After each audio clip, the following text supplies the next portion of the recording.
नमस्कार, मैं हूँ astro vastu expert Savi Singh and welcome to my YouTube channel. आज हम अपनी नेम न्यूमरोलॉजी सीरीज में एक और नए अल्फ़ाबेट की बात करने वाले हैं और आपके नाम का कॉर्नरस्टोन अल्फ़ाबेट, यानी कि आपके नाम का सबसे पहला अक्षर जो है वो आपके बारे में हमें क्या बताता है। जब भी कोई नाम आपका बुलाता है तो उसकी जो एनर्जीज होती हैं वो पूरे यूनिवर्स में सर्किल अराउंड करती हैं और आपका नाम दिन में कई दफ़ा अलग अलग लोग जो हैं वो बुलाते हैं और इसी वजह से उसका बहुत स्ट्रॉन्ग इम्पैक्ट जो है और उन एनर्जीज का जो इम्पैक्ट है वो डायरेक्टली आप पे एज एन इंडिविजुअल पड़ता है। आज हम आपको बताने वाले हैं कि आपका जो नाम का कॉर्नरस्टोन लेटर है एंड इफ़ यू समबडी जिसका नाम अल्फ़ाबेट एफ लेटर से शुरू होता है, फ अक्षर से अगर आपका नाम शुरू होता है, तो ऐसे में किस तरीके की पर्सनालिटी ट्रेट्स आप ओवर द टाइम पीरियड अपनी लाइफ में मैनिफेस्ट करते हैं, कैसी पर्सनालिटी आपकी है, कैसी सोच आप रखते हैं और साथ के साथ आपकी प्रोफेशनल लाइफ, आपकी पर्सनल लाइफ में इस अक्षर का किस तरीके का जो इम्पैक्ट है वो देखा गया है। इसी के साथ कई ऐसे लोग होते हैं जो कहते हैं कि मैम हमें हमारी राशि नहीं पता है क्योंकि हमें अपने जन्म का समय नहीं पता है, तो क्या आप हमारे नाम से बता सकते हैं कि हमारे नाम की राशि क्या कहती है। तो ऐसे में अगर हम फ अक्षर की बात करते हैं तो कौन सा प्लैनेट आपको नाम राशि के अनुसार रूल करता है, उन सभी की चर्चा आज की वीडियो में हम इन डिटेल करने वाले हैं। उससे पहले अगर आप मेरे चैनल पे नए हैं, आपने मेरे चैनल को अभी तक सब्सक्राइब नहीं किया है तो ज़रूर कर दीजिए, क्योंकि इस चैनल के माध्यम से हम आप तक बहुत इन्फॉर्मेशनल वीडियोस लाते हैं from the field of astrology, numerology, vastu as well as palmistry. तो चैनल को ज़रूर सब्सक्राइब कर दीजिएगा, बेल आइकन पे प्रेस कीजिएगा ताकि आपको हमेशा एक नोटिफिकेशन मिले जब भी हमारी कोई न्यू वीडियो आए। आज की वीडियो की शुरुआत करते हैं और अगर हम अल्फ़ाबेट एफ की बात करते हैं तो सबसे पहले न्यूमरोलॉजी में हर अल्फ़ाबेट को एक अंक जो है, एक नंबर जो है वो डिनोट करता है। और जब हम एफ लेटर की बात करते हैं, एफ अल्फ़ाबेट की बात करते हैं, तो ऐसे में 8 अंक की जो प्रधानता है एज पर कैलेंडर न्यूमरोलॉजी वो अल्फ़ाबेट एफ को दी गई है। न्यूमरोलॉजी में 8 अंक के जो देवता ग्रह माने गए हैं वो शनिदेव यानी कि सैटर्न है। इसी के साथ अगर हम आपकी एस्ट्रोलॉजी की ओर चल पड़ते हैं कि एस्ट्रोलॉजी में फ अक्षर किस राशि के अंडर आता है, तो फ अक्षर जो देखा गया है उसके जो रूलिंग प्लैनेट है वो जुपिटर है, क्योंकि ये धनु राशि से गवर्न होते हैं। सैजिटेरियस ज़ोडिएक जो है वो फ अक्षर के जो व्यक्ति है धनु राशि से प्रभावित होते हैं, जिसके स्वामी ग्रह देवगुरु बृहस्पति माने गए हैं यानी कि प्लैनेट जुपिटर। इसी के साथ जहाँ पे एस्ट्रोलॉजी में ग्रहों को बहुत ज़्यादा महत्वता दी जाती है, उसी के साथ एक और एस्पेक्ट है जिसे हम नक्षत्र कहते हैं, कॉन्स्टेलेशन कहते हैं, उनका भी बहुत गहरे तरीके से जो प्रभाव है वो व्यक्ति पे पड़ता है। और अगर हम फ अक्षर की स्पेसिफिकली बात करते हैं, एफ अल्फ़ाबेट की अगर हम बात करते हैं, तो ऐसे में फ अक्षर जो है वो पूर्वाषाढ़ा जो नक्षत्र है उसके अंडर फॉल करता है, जिसके स्वामी ग्रह दैत्य गुरु जो है शुक्र वो माने गए हैं। लेकिन एक चीज़ जो इन तीनों प्लैनेट्स में कॉमन पाई गई है, चाहे वो शनिदेव हो, चाहे वो देवगुरु बृहस्पति हो या फिर वो दैत्य गुरु शुक्र हो, इन तीनों में जो एक चीज़ कॉमन है वो है उनकी नॉलेज और वो है उनकी विजडम। चाहे ये तीनों प्लैनेट्स जो हैं इनकी कोर पर्सनैलिटीज़ जो हैं वो एक दूसरे से अलग हो, लेकिन उसके बावजूद भी एक चीज़ जो इन तीनों प्लैनेट्स को बाइंड करती है वो है इनकी नॉलेज, वो है इनका ज्ञान और वो है इनकी विजडम। तो इसी वजह से अक्सर देखा गया है कि वो व्यक्ति जो फ अक्षर से या एफ अल्फ़ाबेट से अपनी लाइफ में प्रभावित होता है, बार बार अगर आपके नाम को दोहराते हैं और फ अक्षर उसकी शुरुआत करता है, तो ऐसे लोगों के अंदर कहीं ना कहीं बहुत ज़्यादा नॉलेज, बहुत ज़्यादा ज्ञान जो है वो पाया जाता है। ऐसे लोगों के अंदर एक विजडम होती है which is beyond their years, यानी कि अपनी आयु से ज़्यादा, अपनी एज से ज़्यादा का ज्ञान रखना। इस तरीके के जो कैरेक्टरिस्टिक्स होते हैं वो उन लोगों में पाए जाते हैं जिनका नाम फ अक्षर से शुरू होता है।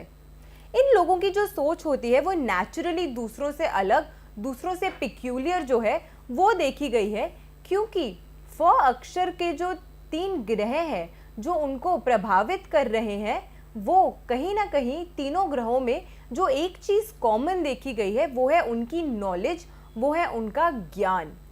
तो इसी वजह से फ अल्फ़ाबेट से जो व्यक्ति गवर्न होता है उनके अंदर ये जो क्वालिटी है ज्ञान की वो भरपूर पाई जाती है। इसी के साथ एक और चीज़ जिनसे ये लोग ब्लेस्ड होते हैं अपनी लाइफ में वो है एक बहुत ही स्ट्रॉन्ग इंट्यूशन पावर। इन लोगों को बहुत ही स्ट्रॉन्ग इंट्यूशन पावर गिफ्टेड होती है बाय बर्थ। कई बार देखा गया है कि इन लोगों की इनको पता नहीं होता कि क्यों ये किसी को पसंद करते हैं और क्यों ये किसी को डिसलाइक करते हैं, लेकिन पहली दफ़ा में ही ये दूसरे की एनर्जी को, उनकी वाइब्रेशंस को बहुत आसानी से कैच कर लेते हैं, जिसकी वजह से इन्हें बहुत शुरुआती के दौर में ही समझ आ जाता है कि क्या हमें किसी के साथ लंबे समय तक एक जो रिलेशनशिप है या जो संबंध है या जो फ्रेंडशिप है वो डेवलप करनी चाहिए या नहीं करनी चाहिए। तो एक बहुत ही स्ट्रॉन्ग और बेहतरीन इंट्यूशन पावर से ऐसे लोग जो होते हैं वो अपनी लाइफ में बहुत छोटी उम्र से ही गिफ्टेड होते हैं, तो दूसरों का ऑरा कैच करने में ये काफ़ी ज़्यादा सक्षम और काफ़ी ज़्यादा समर्थ होते हैं।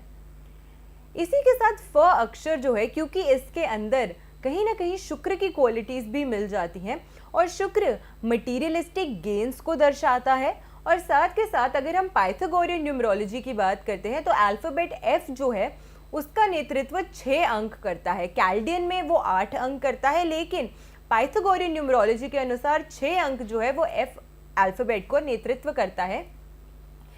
6 अंक जो है वो भी शुक्र का अंक है। तो इररिस्पेक्टिव ऑफ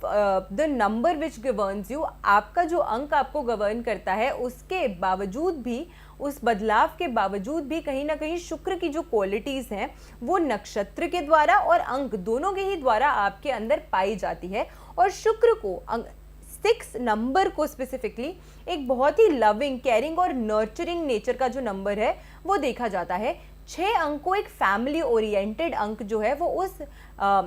लिहाज से ट्रीट किया जाता है। और इसी वजह से शुक्र की क्वालिटीज़ होने की वजह से अक्सर देखा गया है कि फ अल्फ़ाबेट से जिन लोगों का नाम शुरू होता है, फ अक्षर से जिनका नाम शुरू होता है, एफ अल्फ़ाबेट से अगर आपका नाम शुरू होता है, तो वीनस से प्रभावित होने की वजह से फर्स्टली ऐसे लोग देखने में बहुत ब्यूटीफुल होते हैं और साथ के साथ ये लोग अपने आसपास का जो एनवायरनमेंट होता है उसको भी हमेशा बहुत ब्यूटीफुल रखना चाहते हैं। हर चीज़ को ब्यूटिफाई करने का जो शौक़ होता है वो अक्सर इन लोगों में देखा गया है। अपने रिलेशनशिप्स को भी ये लोग बहुत ही ज़्यादा खास महत्व देते हैं और हमेशा ये चाहते हैं कि जिनके साथ भी ये हैं, चाहे वो उनके फ्रेंड हो या उनका इंटीमेट रिलेशनशिप हो, दोनों ही तरीके से ये हमेशा उस रिलेशनशिप में प्यार जो है वो बरकरार रखना चाहते हैं। तो नेचर से ही ऐसे लोग स्वभाव से ही काफ़ी ज़्यादा अप्रिशिएटिव होते हैं towards love, towards care and towards nurture for others.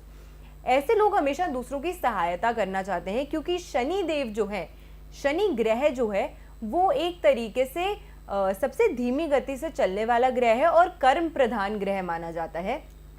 तो इसी वजह से अक्सर देखा गया है कि ऐसे लोगों के अंदर एक इनबिल्ट चाह होती है to make the world a better place. ये लोग हमेशा सच का साथ देना चाहते हैं, कभी भी नहीं चाहते कि इनके सामने कोई भी व्यक्ति जो है वो इल ट्रीट हो रहा हो या बैडली ट्रीट हो रहा हो। कभी भी ऐसी सिचुएशन में किसी को देखते हैं तो उनकी सहायता करना चाहते हैं। काफ़ी क्वालिटीज़ इस तरीके की इन व्यक्तियों के अंदर पाई जाती है। और अगर आपको लगता है कि एफ अल्फ़ाबेट से आपका नाम शुरू होता है लेकिन कुछ ट्रेट्स आप में है, कुछ ट्रेट्स मिसिंग है, तो इसका मतलब ये हो सकता है कि डायरेक्टली आपका जो इंडिविजुअल एज इंडिविजुअल जो आपका हॉरोस्कोप बनता है, एस्ट्रोलॉजिकली आपकी जो कुंडली बनती है, उसमें इनमें से कोई ना कोई ग्रह जो है वो पीड़ित है, जिसकी वजह से कुछ क्वालिटीज़ शायद आप में मैनिफेस्ट हों, कुछ क्वालिटीज़ हैं जो शायद आप में मैनिफेस्ट ना हो रही हों। तो डिपेंडिंग ऑन कौन सा ग्रह आपकी कुंडली में पीड़ित है, उसके अनुसार ये पता लगता है कि कौन सी क्वालिटीज़ आपके अंदर मैनिफेस्ट होंगी और कौन सी नहीं। सपोजिटली अगर किसी व्यक्ति की कुंडली में, जिनका नाम एफ अल्फ़ाबेट से शुरू होता है, उनकी कुंडली में अगर शुक्र ग्रह की जो स्थिति है वो पीड़ित होती है, तो जहाँ एफ अल्फ़ाबेट से जो प्रभावित व्यक्ति होगा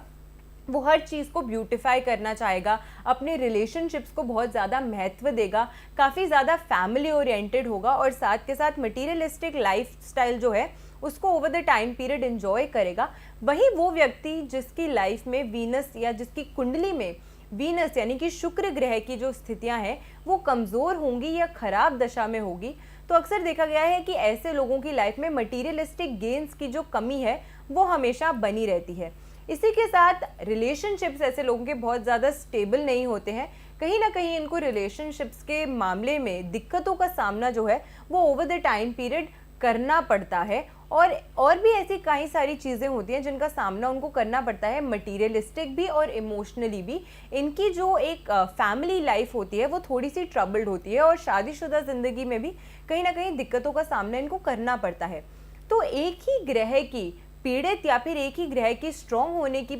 वजह से काफ़ी सारे जो एक कैरेक्टरिस्टिक्स हैं उसमें बदलाव आपको देखने को मिल सकता है। लेकिन इन जनरल देखा गया है कि वो लोग जो एफ अल्फ़ाबेट या फ अक्षर से अपनी लाइफ में प्रभावित होते हैं, इन तीनों प्लैनेट्स का रोल काफ़ी ज़्यादा स्ट्रांगली इन लोगों की लाइफ में देखा गया है और न्याय को पसंद करने वाले ऐसे लोग होते हैं। तो एक चीज़ जिनका इनको खास करके ध्यान रखना चाहिए अपनी लाइफ में, अगर ये अपनी रिलेशनशिप्स को या अपनी लाइफ को और बेहतर बनाना चाहते हैं, तो एक चीज़ जिसका इनको खास करके ध्यान रखना चाहिए वो ये है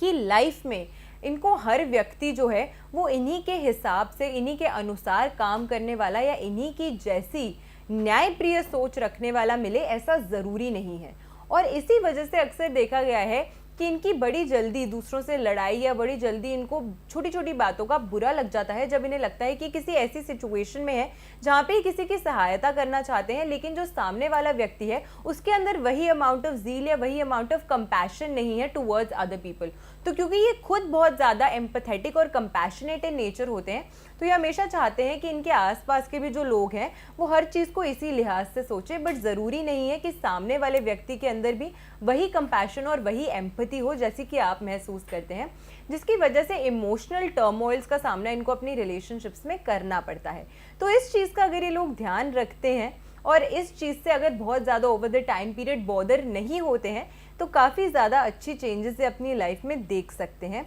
पर शनि, शुक्र और जुपिटर का ये जो कॉम्बिनेशन है, इनको काफ़ी अच्छा लाभ जो है वो देता है, इनकी इंट्यूशन और विजडम को काफ़ी ज़्यादा इन्हांस करता है। एक चीज़ जिसकी दिक्कतों का सामना इनको करना पड़ सकता है वो ये है कि क्योंकि जुपिटर जो है वो एक नॉन मटीरियलिस्टिक प्लैनेट है, वो देवताओं के गुरु माने जाते हैं, it is the teacher of gods. लेकिन वहीं अगर हम शुक्र की बात करते हैं तो वो एक बहुत ही हाईली मटीरियलिस्टिक प्लैनेट माना जाता है। ये देवताओं के नहीं बल्कि दैत्यों के यानी कि राक्षसों के टीचर है, राक्षसों के गुरु माने जाते हैं। तो इन दोनों ही प्लैनेट्स की जो सोच है, जो इंटरनल पर्सनैलिटी और कोर नेचर है, वो एक दूसरे से बहुत ही अलग है। जहाँ शुक्र वाला व्यक्ति जो है वो अपने फायदे के लिए किसी का भी नुकसान करने को तैयार हो जाएगा, वहीं शनि और जुपिटर जो प्लैनेट्स हैं वो न्यायप्रिय प्लैनेट्स माने गए हैं और वो बहुत ही ज़्यादा धैर्य से काम करना पसंद करते हैं। शनि स्लोएस्ट मूविंग प्लैनेट है और उससे एक स्टेप ऊपर ही जस्ट जुपिटर आता है, तो ये दोनों ही स्लो मूविंग प्लैनेट्स कंसिडर किए जाते हैं। इसी वजह से अक्सर देखा गया है कि इनके माइंड में और इनके मन में, इनके ब्रेन और हार्ट में हमेशा एक कॉन्फ्लिक्ट चलता रहता है कि क्या मैं मटीरियलिस्टिक चीज़ों के पीछे भागूं या मैं थोड़ा कॉन्शियसली और कॉशियसली अगर अपने डिसीजंस लेता या लेती हूं तो उसका किस तरीके का इम्पैक्ट मुझे अपनी लाइफ में देखना पड़ेगा। तो इस टर्मोइल से अगर ये लोग ओवरकम कर जाते हैं तो भी काफ़ी ज़्यादा अच्छा इम्पैक्ट जो है इनको अपनी लाइफ में देखने को मिलता है। आशा करती हूँ आपको आज की वीडियो अच्छी लगी हो। वीडियो अगर अच्छी लगी हो तो अपने फ्रेंड्स एंड फैमिली के साथ इस वीडियो को शेयर ज़रूर कीजिएगा, ज़्यादा से ज़्यादा लोगों तक इस वीडियो को पहुंचाइएगा, मेरे चैनल के साथ जोड़िएगा। अगर आप मेरे चैनल पे नए हैं तो चैनल को सब्सक्राइब ज़रूर कीजिएगा, अगर ऐसी और बेहतरीन वीडियोस आप मेरे चैनल के माध्यम से देखना चाहते हैं। ऐसी बेनिफिशियल वीडियोस के साथ फिर से लौट कर आऊँगी इसी चैनल पे। आशा करती हूँ आपका दिन शुभ रहे। नमस्कार।